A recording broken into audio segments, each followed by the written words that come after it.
What was that? I don't know what that was. Christian, Luke. I guess it's Luke's birthday. I don't know. Anyway. We just got right as we're coming on, just balloons launched on Luke's screen.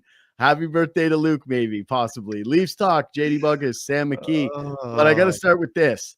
When Matthew Nyes bobbled that puck on a clear breakaway, beautiful move, and then the Leafs on a basically wide open net with William Nylander and John Tavares hunting for the empty net goal, also did not score. For the Leafs to not get the hockey gods to punish them was one of the most shocking results of the entire season. I would have, if you could have froze time there, I'd have bet anything that they were going to get scored on. I will definitely agree with you on the empty net. I think the empty net stuff really tempts the hockey gods. If you don't just hammer it into the middle of the net, I'll always agree with you on that one. But the Nyes one, he puts a guy in a poster, puck rolls off a stick. It's in the flow of the game. He put I'm not going to tempt the hockey gods with that one. I can see your point, but the empty net. It was more that they left the goalie in the net there against all odds, and they didn't eke him out, and that it was working out. I just thought both of those things were I'm going to remember this because that's what happened preceding it twice. And that puck was on a centimeter from the goal line with a gaping cage. That's why hockey is the most frustrating thing. It was a centimeter from crossing the net with literally no goalie in there, and they're just whacking away on it. But they find a way. They shut it down. Couple huge shot blocks in that last minute there. Important win tonight, bud. You get a fourth line goal in the third period. I was kind of worried that they were going to blow this one. I was texting you how massive it was for them to find a way to get one from the fourth line, but really important 2 points to the Toronto Maple Leafs tonight, bud. Yeah, massive. They're going to go into that Florida game with the Panthers bricking it today against the Montreal Canadiens with a lead in the division. They are going to be able to come out of that game against Florida with still a lead in the division because they're 3 points up now, right? I think that's right. Unless do they play in between now and then? I don't know. I'll look at the schedule. The Leafs don't. Maybe Florida does. Florida, I'll quickly look. Maybe Florida does, but the Leafs definitely don't. They don't play until Wednesday. So big win. I love this stuff, man, because I know we're gonna get in the game, but just in terms of the points, I like that a game against the Anaheim Ducks on a Sunday night felt super important for this team. I love that they're actually in a stretch run. I know that it's a bit of a polarizing topic. There's the scaredy cats like you that are just terrified of playing Ottawa, just want to play Tampa Bay. And just want to bend the knee, just want to go to the comfort zone of being in the second place slot in the Atlantic and just face the Atlantic team. But for those of us that have heart, those of us that are aching for a Battle of Ontario and for hockey to matter, or just to have stretch run hockey instead of just limp in, year out the same way where the last few weeks don't matter. This is thrilling stuff. This got me going today. Yeah, I totally agree. Felt big. And just to answer the question, the Leafs actually get the Panthers on the second half of back-to-back. They play in Montreal Tuesday, then in Toronto on Wednesday night. So they'll get them on the second half of the back-to-back. So they have a chance to get within 1 point of the Leafs. But like you said, Leafs will go into that game on Wednesday with at least a point up and with a chance to stretch the lead. So exciting stuff. And you're right.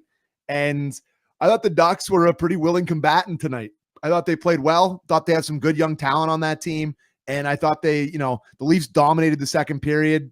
Felt like they could have been up more for stretches of this game, but the Ducks find a way to tie it.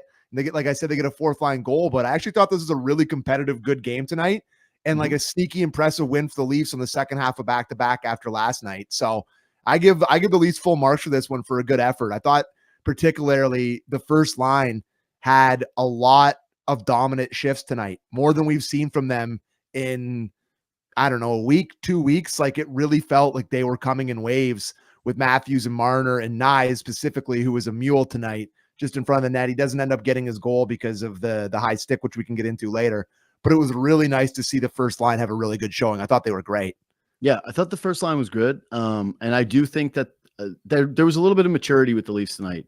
Normally on the back-to-back, people always think you got to give your best punch early. Yeah. Because you're going to fade as the game goes on. Yeah.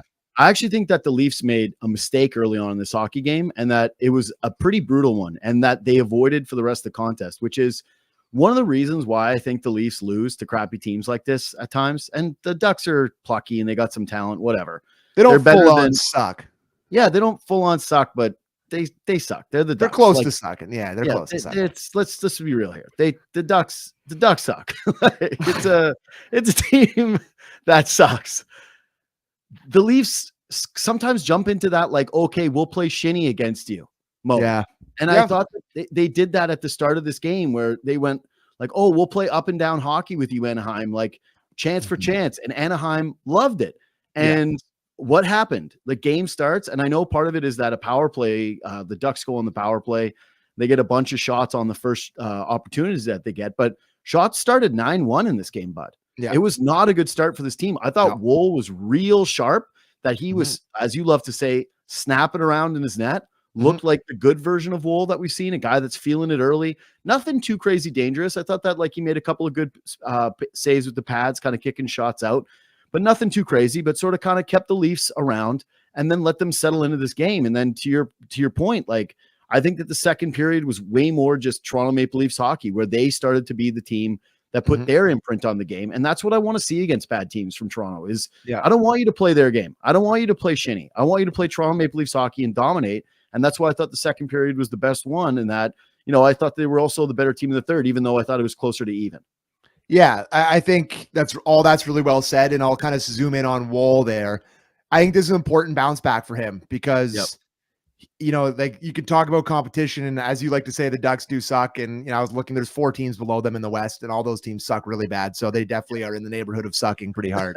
But I think when you give up 9 goals to the 31st and 32nd ranked offenses in the league and back-to-back starts, regardless of who the competition is, you need to have a good showing.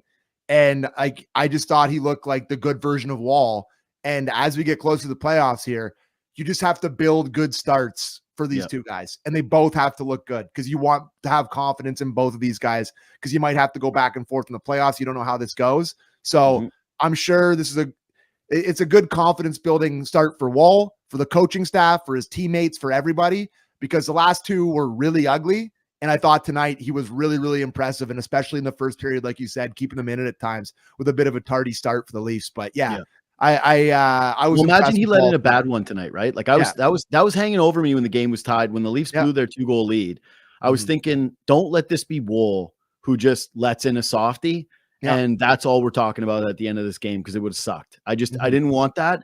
And I kind of would have thought that if he would have cost them this game, like we're getting close here, man. It would have felt very closest to nailing the coffin in terms of who's starting game 1. Yeah, I still think there's time. I think that's fair that like I do think how many is it 8 left now? 8? 9 at the most. 8 or 9. Anyways, I think you'll probably go to 50-50 down the stretch here. And then you just see who plays that. 8 left. 4-4 for me. And then you just go from there. Right? Like you just figure it out. I don't think it'll be 4-4. I think it's because whoever they're leaning to is going to get more starts. I know they want both guys fresh, and it'll be close to it, but I still think that you're giving one guy at least one more start here. Like if you know who it is, they're going to get a little bit more workload, because you got to think about this way too. Like whoever you're leaning with right now is getting that Florida start, because that's a massive game. So you're not screwing around going like, oh, well, Woll was hot. It's like whoever they think is the guy as of today is getting that. That's a great point. I think Wednesday just tells you more than anything. Yeah, I think exactly. Wednesday. Yeah. It's like Wednesday is basically game 1 of the playoffs, because you've got 3 games here against Tampa and Florida. But the first one of the Tampa Florida series, I don't know how much it tells you unless they're really thinking traditionally, where it's like they go with the best chance to win in the first game. But like, I don't know. I think that's going to be the kind of where we're at here. And I would expect that it's going to be Stolarz, but I wouldn't be blown away shocked if it ended up being Woll. Yeah, I think that's fair to say. And I think it's just, you can look at Wednesday, but they do have 2 more back-to-backs. Yeah. The week I'm away, they play I think they play 2 back-to-backs that weekend. So that week, the Tuesday, Wednesday, and then Saturday, Sunday. Masters Sunday at 5 a.m. against the Carolina Hurricanes. Everyone should be in jail. Masters Sunday, 6 scheduling there. Pick up a calendar, NHL. Are you kidding me? Like, Jesus. What is that? Anyways, but they do have 2 more back-to-back, so that's at least 2 starts each for both the guys there, and then you kind of go, and then you build in from outs there. But just to get back to the Woll point and to finish it off, awesome performance for him to bounce back after two really, really shaky ones against crappy teams, Nashville and San Jose. So good for him. Big goal from the fourth line. That's the game winner. Yeah. I'm with you though, that the story of the game was the top line. It was just another good night for Marner, who had real jump. Yeah. But I want to hone in on the fourth line to start here, because they don't ever really get talked about on this show. If we can run this goal, I got to tell you, there's a couple things about it. One, it starts off with an awesome forecheck by these guys. Like this clip actually starts late. Like this is too late for where this like play starts to begin for these guys. Yeah. Because when they get that puck in deep, those boys are on the puck. It's Holmberg and it's Lorentz who just immediately get to it. If we have it a little bit longer, Luke, that'd be great. I don't know if we do, but this play, the way that they get in on the puck, they win the battle. And then I texted this to you before the goal even happened. Like Holmberg, when he pops, he makes a really strong play to get away from his defender using his body. And I'm like, he sneaky, big and strong, and is able to kind of feed it back, and then gets this goal kind of created. So good on Holmberg, good on Lorentz going to the dirty areas. Like, yeah, that's it. Where it's like, look at Holmberg battling down there, just fighting. And then good pass back, just overall awesome shift from your fourth line. Like, talking playoffs, this is the kind of goal you need in one game in a series. Like one game in a series, you got to have this one where it's like the fourth line chips in a huge goal this exact way. He's got, I mean, Lorentz here, sneaky clutch gene situation. Like they were talking about on the broadcast, how many of his goals this year are game winners now? I think he scored 7, and 3 of them are game winners. And if you'll remember, a game that we didn't do Leafs talk after an Argos game, we were watching it at the bar, and he scored a goal late against St. Louis. Like that, I think it made it 3-2, and then they were back in that game. Nice backhand goal. I mean, I remember that, but I can't remember my email password. But anyways, he scored that goal, which made it a close game in a tight game too. So like this guy does have a bit of a knack for finding a big one. And you know, like I've said, everything's forecasting towards playoff. And like you said, that's a great cycle playoff type shift. And let's just give him some credit here. That's a filthy tip. That's like, he knows exactly what he's doing, shortens up the hands, directs the stick, and gets it upstairs. And he loves it. Like, that's just one that you like from him. And more, he's definitely surprised it goes in though from the angle that he's on. Yeah, for sure. But like the way he brings his hands in and gets his stick right, like he's trying to do what he does, but I don't think he can believe it came off. Like that's probably where he's at with that one. But if I'm going to give some grunts some credit tonight, I thought Benoit had an awesome game. I think he finished I thought he finished +3 tonight. Had an assist. I don't know when it was. I asked the guys to clip it, but on the Marner goal, he makes a really good play to break up. I don't know, was a 3-on, maybe it was a 3-on-1 or whatever. And then they go back to one, but whatever it was. And he makes that play. He makes a great box out in front of the net where Wall is able to grab it. I thought that Benoit had a really good game. Like this is a good read, attacks him, and then the puck ends up coming out here, and Marner goes down and he scores on this play. So, you know, we've been hard on Benoit, and we both thought that it could potentially be a Myers night tonight. Coach sticks with the winning lineup, and he's rewarded with a good game by Benoit. I thought he was impressive. So good for him. I thought this was one of the better Benoit games that we've seen in a very long time. Yeah, maybe his best of the season, quite honestly. Yeah, you touched on a lot there. But yeah, the Marner goal, by the way, like what a move. He had another one where he hits a post shortly after that. Yeah, he was buzzing. Dostal was biting on the moves tonight. Leafs should have had a few more on him. Yeah, he was definitely pretty excited to make a move when they did. Like he was loving to bite. So yeah. He's like me and a slice of pizza after 6 beers. He was just dying to bite it. So yeah, but this is a great move. This is a signature Marner. Yeah. The backhand right back to the forehand, shoot it in. He tried to do it against the Sharks in the shootout, but it usually comes off, and it did it here today. But I love that play from Benoit, and that's just the fourth line plays well. Your 6th defenseman who's been up and down has a great game. It's just, you need contributions from outside of the Stars, and they got him. Yeah, I think Benoit was really good tonight, but just overall, I thought the Leafs did another good job as a team. Like when I'm talking about Toronto Maple Leafs hockey, a lot of that in terms of what changed from the shots when they're like 9-1 to whatever they ended up as is like them just getting in shooting lanes and blocking a lot of shots. They blocked a ton of shots again tonight. And again, everybody just seems really committed to doing it. And speak by the way, on the lines, like we're doing this thing about how there's still time with the goalies. Yeah. Third line was better in stretches tonight. Still looks a little lost. They're tough one because Lawton makes a bad play, like on a little lost, if you will. What it's like Lawton feeds one back to Tanev on the Ducks' first goal of the game, and like Tanev's got two guys there with him. He's like, "Why are you putting this back here?" And loses the battle. It ends up on Karlsson's stick. He flips one in. They get a goal from Domi, which was a beauty in this game. But overall, like, I don't know. This just feels like the bottom six, man. Like, this is it. Like, I think, sure, maybe they're going to throw Nick Robertson in there after a loss in a back-to-back or something like that, or he'll get maybe like the final game of the season. But this is the bottom six, brother. Like, this is your playoff bottom six. Yep. I totally agree. And if you go into game one or game two, you don't get enough offense, you're fighting it, you're desperate, you stick Nick Robertson in there for game injury, 3, hope for one, whatever. That's how he's getting back in. Yeah. So this is the playoff bottoms. And you're right. I think Yarncroc had a couple moments tonight where he's looking aggressive. He's doing his thing where he skates fast. Domi has a beautiful goal. Lawton looks like a hockey player, I guess. Like I don't have a ton of great things to say about him tonight, but thought the line was okay. And the fourth line gets you a big goal. But yeah, for better or for worse, for richer or for poorer, this is going to be the bottom six. And you just hope they can figure it out. That's what basically it comes down to. That Domi goal was gorgeous though. And like, got to tell you too, to embarrass Radko Gudas. And I'm so glad they even threw Gudas up in the graphic here to be like, you know who it was.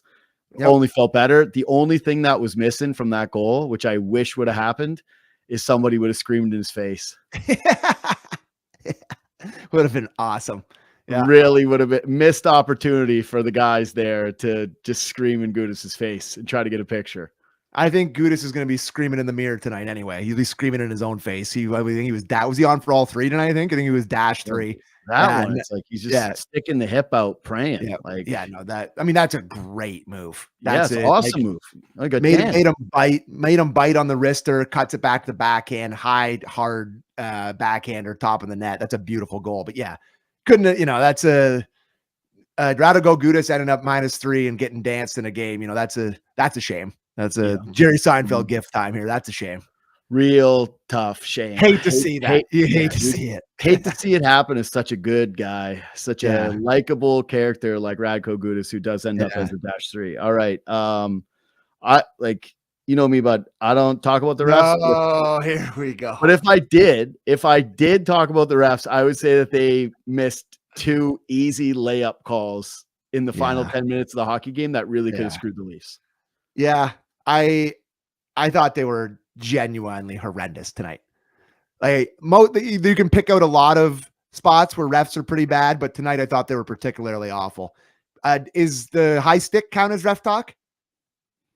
Well, yeah, I guess that counts as ref talk because the refs, technically got it wrong as well because they blew it. They said it was fine in the moment. So they got it. I sent a tweet, but I'll say it here. Like those 2 calls on a back-to-back nights being different results is a perfect microcosm of NHL officiating, where it's just like those 2 things are they're the exact same play to me. I thought last night was wrong and tonight was right. I thought that the back angle showed that the stick was high. I thought last night was wrong, but if last night is not a high stick, tonight is not a high stick. It's the exact same thing to me. So I can't believe they got it. Like I don't know. We don't need to spend a ton of time on it, but I actually have my only positive ref talk of the night on this. Look at this. I would so much rather the refs let that go than blow that dead and then use the review. So like, to me, this is actually one where the best thing played out, where it's kind of like the fumble in football, where it's like, don't blow the play dead, let the play run its course, and then force the other team to use a challenge and review. That angle's tough. that angle is tough. But again, it's the same thing to me where everybody in my mentions last night was angle talk, where the ref on the ice called it definitive. It's like, oh, this angle. That's what I'm saying. I thought for me, neither gets overturned for me. I'm just the same position where unless it's crazy conclusive, if you've done it on the ice, you leave it. And I thought both the one from last night and the one from tonight, you couldn't tell me exactly when it touches the stick. I know Luke tries to sewer me and put up little pictures and tell her, like, be like, this is conclusively when, but it's not. I like even that angle. It's like, that's taken from above. I don't know, man. Like both eye sticks. Last night was wrong. Tonight was right, in my opinion. both eye sticks. They both eye sticks. I love it not getting called and then getting reviewed and then just letting the chances go with the gods there on the review. Yeah. That's it. Anyways. That's what I want. Anyway, the ref talk that was egregious to me was the play that Tanev breaks up, which was spectacular. Great on Tanev. Should have never had to make the play because, again, second NFL reference, reminded me of the NFL pick play where it's like the Ducks player just grabs McCabe off the blue line and like whips him around, and that's allowed somehow, not interference. You know, the only time they call that's in Game 7 against the Leafs with Justin Hall. That's the only time they call that one. But I'm like, that to me is the most interference. Like sometimes it's a ticky-tack penalty where like guys get like that's a scoring play 2-on-1, and I guess like the lines is looking at that whether the play's onside or not, and just completely misses it. But that one was Referee's staring right at it down below. That's what I mean. Like, what are you looking at if you're below the play? No, that one was very bad. And I don't know. I didn't ask. Oliver Larson one. I didn't ask him to cut that. So we didn't cut it. Yeah, whatever. Everybody saw it. Gets dragged down from behind basically as he tries to lift the puck out. And again, the ref is right there and no call. And I went, it's very strange that they kind of decided that they were going to put their whistles away when the team, like the Ducks, were chasing it and trying to get an extra greasy to try to get that goal. Anyway, I don't talk about the rest, but if I did, that would be... And for one more time, and just to finish off our favorite conversation here, we got to talk about the Nyes thing, because I thought that was the worst of the night. I thought that was egregious. Like, this is a great hit. Hammers him. And the guy comes in on him, and he's just supposed to let the guy rough him up? Like, you're just supposed to not... That's either two or none. You taking Nyes out of that situation when a guy engages him is horrible officiating. It's a great hit, and he's about to go off. Guy comes over to him, and he engages with him. Like, what, you expected him to not do anything? What do you expect? The guy engages, but like he doesn't grab. Not anyway. That one to me is like whatever. I actually just love this because I love it for two reasons. One, huge hit by Nyes, truck. Second one, guy comes in, and I think that it was a pretty innocent play. And like you see that angle, it's pretty obvious that's going to be a roughing call. Like I don't know why that one upset you. Because the guy initiated it. He started. He grabs him by the face, and then Nyes is like, "I'm stronger and bigger than you." He did. Show the other angle. Grabs him. For me, for the ref to be behind the play there and have come in there and point over the top and say that he's the only one that committed an infraction here is egregious. Like, this happens all the time. It's obviously just two or none. I just love it. I just love that Nyes made somebody have to think about whenever they come in and touch him and how strong he is with not only the hit. He grabs him by the face here. Look at bang. And then as he's getting pulled down. Anyways, he got it. It should be two. Both of them. Okay. Okay. This is a great zag. This is a great zag. We don't talk about the rest. We don't talk about this is a great zag by you. I especially love it. But it's obviously horrendous officiating and by far the most egregious one. So, anyways, but we don't talk about the rest. So stop it. Really bad. But no, it's anyways, not. I just love that he bends him like Gumby. It's a good zag by you. He gets bent in half, and you could just see his lower body just scraping up against the boards. It was just a hilarious visual too of just how strong Nyes is. That another NHL player came up to him, and then within seconds, he's like, "Oh, my back is broken." Like, this guy is biffing half face. Spine breaking is a penalty. Turns out putting a guy's back over the boards when he comes in and barely touches you is a call. This is a shocking thing to you. You just found out tonight. Okay. Anything else for you? No, I don't think I have anything else. Hold on. Let me try to look through. Actually, no. Carlo ended up -1 tonight. Yeah, but he's just a shot blocking machine. He had to have he had blocked 6. I 5 don't know how blocks. many. 5 5? block It shots. felt like Yeah. 15.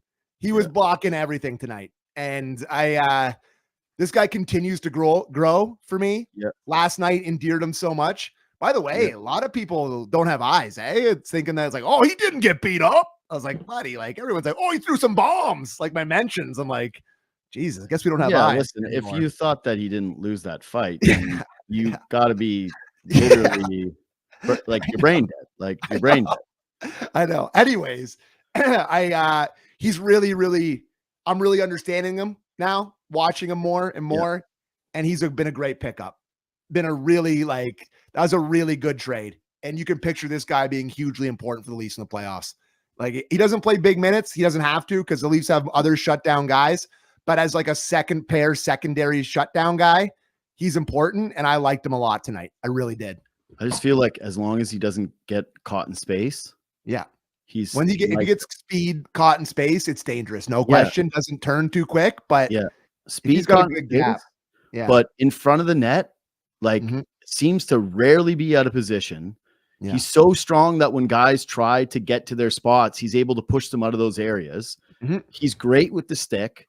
And he's got a real simple game, like never really screws around with it, never really makes I haven't seen any mistakes where I'm like, oh, why did he do that? Why did he make that decision? It's like, it's easy, it's safe, and it's simple. Yeah. And positionally solid, great stick, big, strong guy. I don't know, blocks a lot of shots, fearless. What's not to like? Like him. Him. So big fan of his. I just thought that he did, but by the way, that's the same thing with Nyes. I thought he did the exact opposite of the Carlo thing tonight, where it was like he was just around the other team's net like a dog, just fighting for his spots all night long with that first line, and makes it so much easier for those guys when he's just a Hulk who refuses to not just barrel forward towards the front of the net and just sit there. And even the goal that was called off, after, it's same thing. Nyes going right to the net, hungry for one. Gets it taken away, but he was Nyes was really good tonight, man. This was a very high caliber Nyes night. Yeah, man. You can see he's already really good. Yeah. And he's a kid, but he's got potential elite power forward. Yeah. He's a potential elite power forward. Amongst the premier ones in the league, if he continues to grow like he has in the past couple of years. Think about how much he improved from last year to this year. Yeah, it's gone to another level this year, and he's perfect complement with those guys. I still would love to see him play with another line and see if you can drive it a little more and be more of a focal point of the line, because they're obviously great and you don't want to break it up at right now, but there is part of me where I would like to see him play I get somebody else. No, where he gets to drive something else. So the one thing the reason why I love him just Gumbying that guy tonight is, and I've said this before, I want him to play with just a little bit more snarl. And I just like that he snapped when some guy came in and just went right into psycho mode and tried to break someone's back on the boards. Which is awesome to me. More of that. And what I think would be great at some point early in his career, again, it's probably not going to happen this year, but having a guy like Lawton who has that type of bite in his game and figuring out another guy who has some talent and some edge, trying to create some sort of a line where, he's a bit of a focal point and that they can hit you. They can get to the front of the net. They can move with some speed. They forecheck. I think the ultimate destiny of that dude, I hope anyways, at least we get a look at that, So I get what you're saying. I totally get what you're saying. And a night like this only makes me want it more. I got to tell you, I've defended these Ducks uniforms and people are put terraces about them in the chat. I like them in person. I think they're horrible on the ice. I actually think I've kind of gone the other way on them. Not that I like them, but oh my God, did you read my mind? That is what I was about to say. Did I send a text in my sleep about that? That is way better. Thank you, whoever. Thank you, Luke. But I agree. But that's what I mean. I like the sweater, but the all orange when you're watching a game is tough. Yeah. The black pants with a black helmet, they are way better. But it just, you look, I don't know. I know you're not a big Shoresy guy, but the team in the CU Hunt or whatever, That's what they look like. They look like a fictional TV show team. Like they're like almost like they're based on a movie or something. That's what they look like. Yeah, almost like that. Yeah. So I don't know. It's a good logo. If they just went back to purple with that logo, like, because it's kind of a newer version of the logo, but I think they did a great job with it. But if they just did the purple with that new logo, it would be a 10 out of 10. But no, we got to reinvent the wheel. We got to be the fanciest team ever. We got to have the bright orange. It drives me crazy. Buddy, you got to remember, it's like crazy, man. It is funny that literally they're just like the Raptors were at one point the version of the Ducks where it's like team that got made from a movie and went with a crazy jersey and a crazy logo, but they've done better with like their purple throwbacks versus the Ducks who have not with their purple throwbacks. It's funny that like the Ducks are literally to hockey what the Raptors are to both have a championship, like both uncanny championship locations for the sport they play. I always think about the Raptors when I see the Ducks, where I'm like, this is how NBA fans feel when they win. But unlike the Raptors, they should actually make a jersey with Teemu Selanne on it instead of the Raptors making one with Vince Carter on it, who quit on the team, and they like honor him every night. Yeah, it's like there's been like 45 celebrate Vince Carter nights. Yeah, I know. Yeah, like Nixon and Teemu night, Ducks. Yeah, Timu's busy making horrific movies. Hey. Don't you say that about my boy Teemu. Hey, he did my pod for the promotion of it, but I tried to watch some of it and I was like, I gotta stop. Sorry. Oh, you mean a movie with the stars are Keith Kachuk and it was Brett Hall. It was Brett Hall. Brett Hall and him. Yeah, but I tried to give it a go. All right, that's it for me. Subscribe to the podcast. Last thing for me, quick. Went to London today to watch my beloved Attack. Yeah, and we got beat. Shocking out development. We're down 4-0. Came back, made it a game. It was fun. But just shout out to all the fellas that stopped me today. Said they love Leafs talk. You know, it was sweet. So thank you, all of you in London. Even though I hate your guts and I hate your team, and you got a whiny baby fan base that cries over it. You got 7 first-round picks on your team, and every time a stick gets touched on a guy, they're crying about the refs, and most entitled fan base in all of junior hockey. But outside of that, love you. So really enjoyed myself. For those of you that he just talked about, if you could just do us a favor and hit a thumbs up on the show, and we rely on you. First round picks isn't enough. Oh, we got to get every call too. Jeez, it's just embarrassing, that crowd there. Anyways, we're done. Follow us on Twitter and Instagram at Bunkis and Stanley McKee. Subscribe, review, reach out anytime, and we'll see you Wednesday for a massive game against the Panthers. Woohoo!